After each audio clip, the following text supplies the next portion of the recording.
de vous joindre à nous pour ces nouveaux numéros, le premier numéro de l'an 2023 de votre émission Sur la chaise. Aujourd'hui, nous parlons du processus électoral en République démocratique du Congo. L'heure est à l'enregistrement des électeurs dans la partie ouest de la République démocratique du Congo avant la partie est. Pour en parler aujourd'hui du processus électoral, nous recevons sur la chaise aujourd'hui Chantal Faïda Mounigabiuma.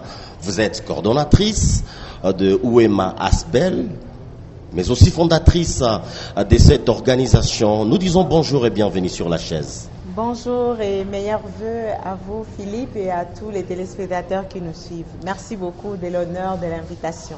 Vous êtes lancé dans de matinées de sensibilisation de la communauté, surtout les bas peuples, pour le processus électoral en République démocratique du Congo. Comme on parle aujourd'hui dans la grande partie de cette émission de l'enrôlement des électeurs, la dernière activité, vous parliez de l'enrôlement des électeurs.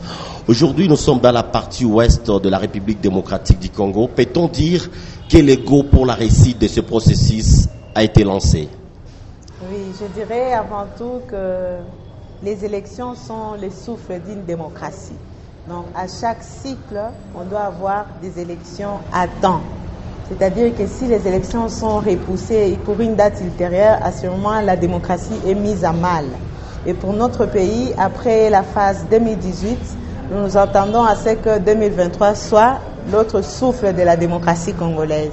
C'est ainsi que Ouema Asbel, qui est spécialisée dans les questions de gouvernance, élections et droits spécifiques des femmes, en partenariat avec IRI, International Republican Institute, nous avons eu à organiser une matinée électorale le 25 août 2022 sur le processus électoral de manière générale, donc l'ensemble des activités qui conduisent au bon déroulement des élections et qui a trois phases. La phase préélectorale, électorale et post-électorale. Est-ce que c'était opportun? C'était opportun parce qu'aujourd'hui, nous sommes... pour parler des élections, c'est la troisième fois que nous allons donc partir dans ce processus. Et c'était opportun cette matinée politique pour parler de la question des élections. Oui, je disais que la matinée électorale du 23 décembre 2022 portait sur la phase de l'enregistrement et l'identification des électeurs. C'était opportun parce qu'à chaque cycle, il y a des nouveaux électeurs qui arrivent et qui doivent connaître un peu la citoyenneté et l'éducation civique et électorale. Donc si les anciens électeurs ont une certaine connaissance du processus électoral, les nouveaux électeurs et même les anciens ont toujours besoin de connaître les nouveaux cadres juridiques, de connaître le processus électoral de manière générale, de connaître les étapes phares du processus électoral. C'est ainsi que la matinée électorale du 23 décembre, nous avons eu à parler du calendrier électoral et de l'identification et l'enrôlement des électeurs. Depuis le 24 décembre, dans la partie ouest, la phase d'inscription des électeurs a commencé. Cependant, il y a encore beaucoup d'autres entités qui n'ont pas encore démarré pour des raisons d'ordre technique et logistique de la CENI que nous décrions parce qu'on a seulement donné 30 jours pour cette première ère opérationnelle et pour les deux autres, ça sera aussi 30 jours. Mais s'il y a ceux qui n'ont pas commencé aujourd'hui, il faut s'attendre à ce qu'il y ait 30 jours à partir du moment où le premier électeur sort du bureau d'inscription avec sa carte d'électeur. Pour votre organisation, jusque-là, dans la partie ouest de la République démocratique du Congo, quels sont ces incidents jusque-là dans cette identification que vous avez relevée? Bon, les incidents sont de plusieurs ordres. D'abord, d'ordre technique. Il y a une faible sensibilisation, une faible mobilisation ou éducation électorale. Contrairement aux anciennes échéances électorales, la phase de sensibilisation n'a pas été très visible. Donc aujourd'hui, peu de gens sont au courant du début de l'inscription des électeurs, surtout dans cette phase, dans cette ère opérationnelle qui concerne le Nord Kivu, le Chopo et beaucoup d'autres provinces. Et à Kinshasa, on voit un certain engouement, bien qu'il y a certains déficits en termes de qualité de la carte d'électeur. C'est vraiment décrié pour dire comment se fait-il qu'en 2006, en 2011, en 2018, on a eu des cartes d'électeurs qui étaient quand même acceptables. Donc on s'attendait à ce que 2023, on avance, qu'on améliore.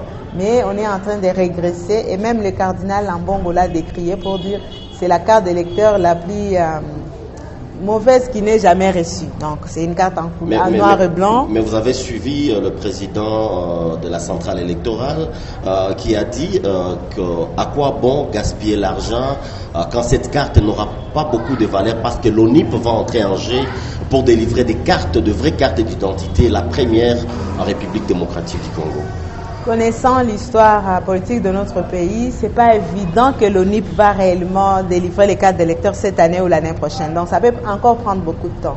Et donc la carte d'électeur a pour fonction une carte d'identité provisoire. Mais quand vous avez une carte d'identité provisoire qui ne décrit pas les coordonnées réelles de la personne, c'est-à-dire quand on a une photo en noir et blanc, c'est pas vraiment l'identité de la personne. Quelque part, quelqu'un peut se faire passer pour quelqu'un d'autre et passer. Et là, ça peut avoir des incidents sécuritaires très graves. Et donc, on est dans une insécurité électorale, si on peut le dire. Donc, ou même une insécurité. Cette qualité peut être une cause de l'insécurité aussi. Identitaire, oui. Parce que beaucoup de gens ne reconnaissent pas leur visage. Il y a certaines cartes qui sortent n'étant pas visibles. Et on accepte que l'électeur quitte le centre d'inscription avec une carte pareille. C'est-à-dire que si cette personne perdait cette carte, un étranger peut récupérer cette carte et l'utiliser pour nuire. Et on va voir l'identité de la personne, on saura que c'est un Congolais parce que c'est une carte d'électeur. Et puis on ne pourra pas identifier la personne. Les photos sont très floues. Mais à part ça, il y a aussi beaucoup de centres d'inscription qui n'ont pas encore démarré. Il y a ceux qui ont démarré en retard, les machines avaient beaucoup de problèmes. On se demande s'il y avait l'étape de formation des agents électoraux pour l'enregistrement et l'identification des électeurs. Cette étape était très raccourcie et on se demande pour quelle raison. Il y a aussi l'étape de la publication du budget et du calendrier électoral, mais la CENI n'a pas encore publié les budgets électoraux. C'est-à-dire que si aujourd'hui il y a des contraintes d'ordre budgétaire et que la population n'était pas prévenue à cela, quelque part nous on ne va pas faire foi à ces déclarations. Mais si déjà au départ on allait dire nous commençons l'étape de l'enregistrement des électeurs, mais on n'a pas de ressources suffisantes. Donc, ce que vous verrez dans les processus de l'enrôlement, comprenez déjà. Et là, les autres parties prenantes, la société civile, les partis politiques, allaient mobiliser les gouvernements pour mettre la pression au gouvernement pour allouer des budgets conséquents à la CENI. Mais puisque la CENI n'a pas communiqué en disant qu'on n'a pas de budget suffisant, à ce moment, nous, on s'attaque à la CENI parce que la CENI ne donne pas les résultats satisfaisants à la population. Tout au début, il y a déjà des couacs qui sont visibles. Est-ce que ça prouve à suffisance que ce processus sera incertain pour sa réussite? C'est un processus complexe parce qu'on aura affaire à 4 élections en un jour. L'élection du candidat président de la République, député national, député provincial et conseiller communal. Mais cependant, si déjà au niveau de l'enregistrement des électeurs, on ne parvient pas à avoir les résultats suffisants qu'on s'attendait, parce qu'on nous a montré qu'il y a une nouvelle équipe de la CENI, les nouveaux cadres juridiques vont nous permettre d'avoir de meilleures élections. Mais si déjà au niveau de la phase d'inscription des électeurs, parce que la phase d'inscription des électeurs a 2 grandes missions. La première, c'est d'identifier la nationalité des électeurs. Donc, un étranger ne peut pas s'enrôler pour une élection dans un pays où il n'est pas originaire. L'autre, c'est aussi de remettre des cartes d'électeurs aux électeurs pour voter et se faire voter. Si déjà à cette phase, on ne sait pas bien s'en sortir, en tout cas, il y a beaucoup de questions, il y a beaucoup de suspicions sur les prochaines phases. D'où les parties prenantes au processus électoral doivent encore se retrouver autour des cadres de concertation électoraux pour planifier les futurs et préparer des meilleures élections. Parce que tout le monde a besoin des élections, surtout pour notre parti Est. On a besoin d'avoir de nouveaux dirigeants pour espérer voir un nouveau visage sécuritaire de notre province. Exactement, vous parlez de la partie Est de la République démocratique du Congo. Nous attendons cette opération de l'enregistrement des électeurs. La situation sécuritaire, vous connaissez très bien le territoire de Rutshuru, mais aussi à Beni, à Ituri. Comment entrevoyez-vous cette opération réussir, alors que, par exemple, ici au Nord Kivu, nous sommes en guerre, il y a certains déplacés qui sont ici, ils ne sauront pas donc s'enrôler dans leur base électorale. Comment entrevoyez-vous cette opération ici au Nord Kivu? Je pense qu'on ne doit pas priver les Congolais de voter, de se faire voter. Et donc, tous les Congolais, partout où ils se trouvent, doivent participer au vote. Cependant, on a besoin d'un autre cadre juridique à part l'état de siège pour les provinces sous état de siège, par exemple. Si on va organiser les élections sous état de siège, on devra permettre à toutes les parties prenantes, beaucoup plus aux acteurs politiques, de pouvoir faire leurs activités politiques de manière égale comme ceux qui ne sont pas sous état de siège. Parce qu'on risque d'avoir des interruptions brusques des activités politiques comme des campagnes électorales, sensibilisation à l'enrôlement, parce qu'on est sous un autre régime où il faut tout le temps se référer aux autorités militaires. Tandis que d'autres provinces, ce n'est pas le cas. En ce qui concerne l'enrôlement des déplacés, les agents ou la CENI nous a confirmé que ces personnes déplacées seront enrôlées. Et si Dieu aidant, dans leur milieu de résidence, donc s'ils seront déjà de retour dans leur milieu d'origine ou dans leur milieu de déplacement. Donc là, il faut attendre la fin de cette guerre. Alors, on ne sait pas à quel moment la guerre prendra fin, mais déjà, ils doivent prendre leur carte d'électeur. Ils doivent prendre leur carte d'électeur. C'est la raison pour laquelle l'étape de l'enrôlement des électeurs permet aussi à la CENI et même au Parlement d'avoir la loi sur la répartition des sièges. C'est à ces moments où c'est très délicat, on risque d'avoir certaines villes, certaines circonscriptions, voir leur nombre de sièges augmenter et d'autres circonscriptions au territoire, le nombre de sièges des députés baisser sensiblement. C'est à ce niveau qu'on lance un plaidoyer en disant, pour l'enrôlement des déplacés, il faudrait plutôt garder leur milieu d'origine, bien qu'ils soient enrôlés dans leur milieu de déplacement, pour maintenir l'équilibre des représentations au niveau national. Parce que si Rutshuru, Nyiragongo, Masisi perd sensiblement des députés, à ce moment, ça sera une discrimination politique.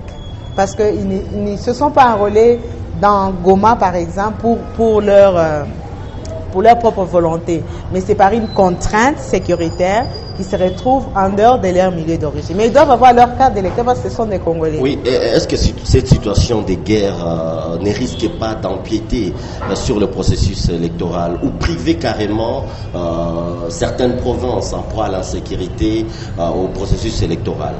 Oui, vous savez qu'en 2011, il y a eu encore élection. Et dans la partie Massissi, on avait organisé des élections, bien qu'il y avait beaucoup d'irrégularités. Et le Parlement avait pris des mesures, c'est-à-dire que tous les élus de la circonscription du territoire de Massissi, il y avait encore un autre processus qui était à part pour pouvoir identifier qui était réellement élu et qui ne l'était pas, parce qu'il y avait l'activisme et groupes armés dans ces territoires. Donc, ça ne sera pas notre première fois d'avoir des élections dans un contexte très délicat, très incertain, mais on a besoin de ces élections.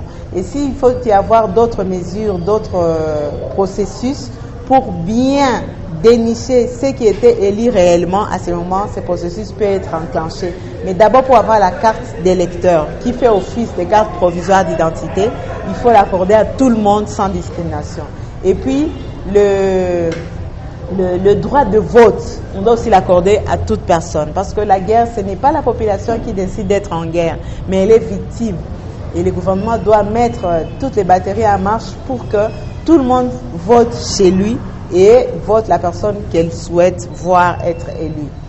Vous êtes dans la communauté, comme on parle de l'identification encore des électeurs, il y a certaines personnes qui se disent qu'ils peuvent seulement aller prendre de cartes, n'est-ce pas, pour leur permettre de faire peut-être des traversées de frontières, mais prendre sa carte pour aller voter parce que ils sont vraiment déçus par les personnes qu'ils envoient parler à leur nom.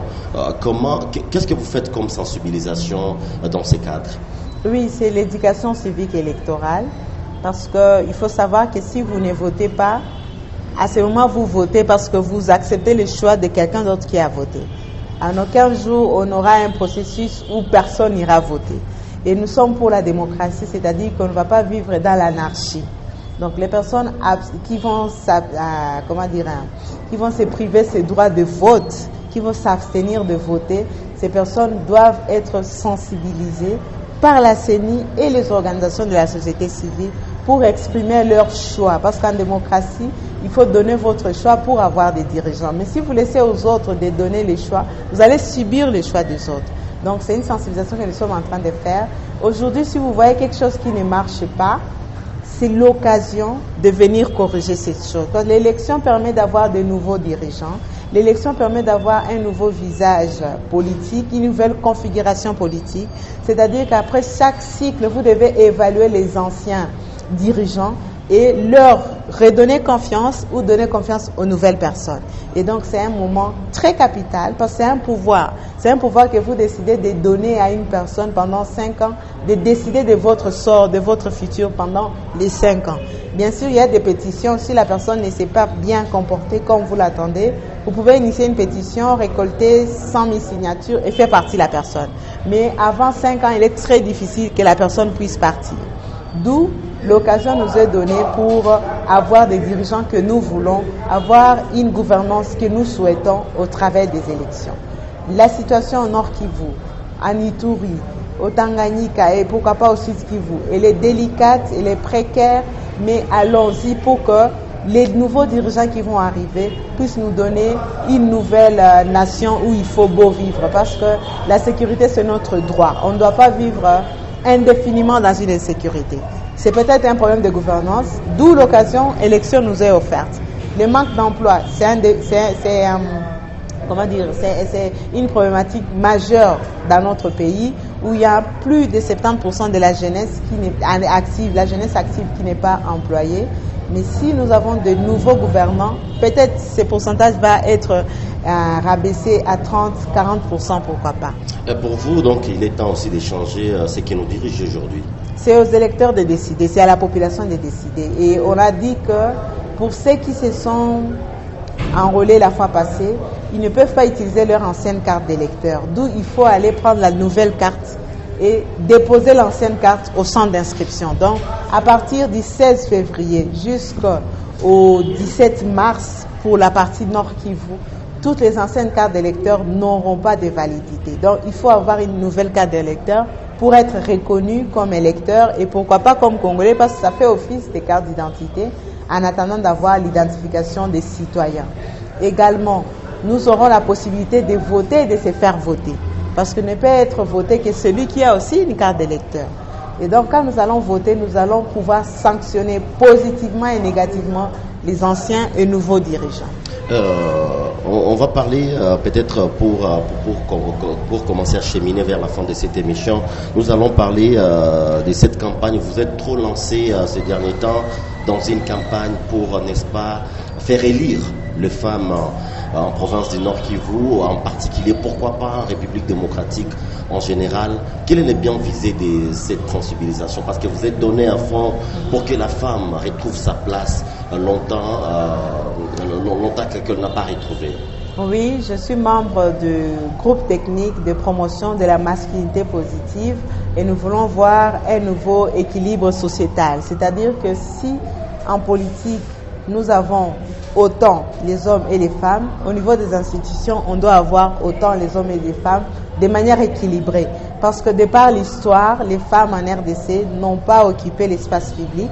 Et si elles ont occupé l'espace public, c'est pas plus de 30%. Donc on prend juste les gouvernements, on est à 27%, l'Assemblée nationale on est à 12%, au Sénat à 20%. Donc on n'a jamais dépassé les caps des 30%. Et donc, on aimerait que cette fois, pour cette phase d'élection au 20 décembre 2023, qu'il y ait plus de femmes élues, plus de 50%. Ce serait, parce qu'aujourd'hui, on a plus de 50% des hommes. À partir du moment où on a 12%, c'est-à-dire qu'on a tout le reste, ce sont des hommes. Donc, on aimerait rétablir l'équilibre sociétal parce que les femmes sont démographiquement majoritaires dans notre pays. Elles ont les compétences, les capacités. Et donc, femmes doivent voter pour femmes, les hommes doivent voter pour les femmes parce qu'elles font partie de la communauté, elles ont des compétences, elles ont une diversité de gestion. Donc, on a longtemps vécu sur une gestion masculine. Est-ce qu'on peut s'attendre aux résultats positifs de toutes les campagnes menées après élection? Oui, c'est à l'électeur d'aider. C'est l'électeur qui est les souverains pour cette élection. Donc, c'est lui qui va décider si oui ou non les femmes iront là-bas. Donc si l'électeur est conscientisé au travers des médias, c'est la raison pour laquelle on remercie beaucoup les médias qui nous donnent des espaces pour parler à l'électeur, de faire confiance à la femme, de voir une autre façon de gouverner au niveau de la présidence, au niveau du Parlement, au niveau même des conseillers communaux, parce qu'il y aura 4 élections. Il n'y aura pas que les élections au niveau du Parlement, il y aura aussi les élections communaux pour cette phase du 20 décembre 2023. Donc sur les 4 bulletins de vote que vous aurez, donnez 50% de voix aux femmes et les autres 50% de voix aux hommes pour avoir un équilibre sociétal. Les femmes font partie de la société, elles vivent les souffrances, les joies que vive la population, donc elles ont des solutions à toutes ces peines et à toutes ces joies que la population vit, traverse depuis des lustres. Donc c'est le temps des femmes, donnons plus de chances aux femmes. Et les femmes, ayez confiance aux autres femmes et ayez confiance en vous, parce que souvent c'est le manque de confiance en soi, manque de soutien technique, financier et même médiatique. Donc beaucoup de barrières sont visibles, les femmes font face à beaucoup de barrières culturelles, économiques, politiques, juridiques. Et nous avons même de très beaux textes. Et même la loi électorale, l'article 13, stipule que tous les partis politiques qui vont aligner 50% de femmes ne pourront pas payer des cautions. Donc même un petit parti qui vient d'être créé aujourd'hui, si ces partis alignent 50% des candidats, c'est-à-dire 500 députés au niveau national et 700 députés au niveau provincial, et que ces partis décident d'aligner 50% des femmes, donc 250 et 350, ne pourra pas payer de caution. Donc tout le monde aujourd'hui peut faire la politique, peut se lancer, parce qu'il y a déjà c'est un avantage qui est encore partiel, mais qui permet quand même d'avoir un début d'équilibre sociétal, de représentativité des femmes. Merci Madame Chantal, face à nos caméras, pour une petite question et une petite réponse aussi. On parle aujourd'hui avec Madame Chantal. Est-ce qu'elle aspire encore être candidate aux élections? Si oui, si ce n'est pas un secret, est-ce que Madame Chantal aspire? Je pense que dans cette période, nous sommes dans une phase préélectorale. On n'a pas encore l'autorisation d'exprimer publiquement nos ambitions, mais de par mon background, mon parcours, je suis une personne qui est dévouée au service public, donc je suis ambitieuse, déterminée et prête pour servir la nation congolaise à tous les niveaux, Il y a un non-dit dans tout ce que vous venez de dire. Merci Madame Chantal de répondre à notre invitation sur la chaise. On parlait du processus électoral en République démocratique du Congo, surtout avec cette campagne que votre organisation Ouema ASBEL continue à mener auprès de la population pour les inciter à aller se faire enrôler pour avoir le droit de voter. Merci de répondre à notre invitation. Merci beaucoup, je suis très honorée. Le plaisir était pour nous de vous présenter cette émission. On se retrouve à la prochaine pour un autre numéro. Portez-vous bien.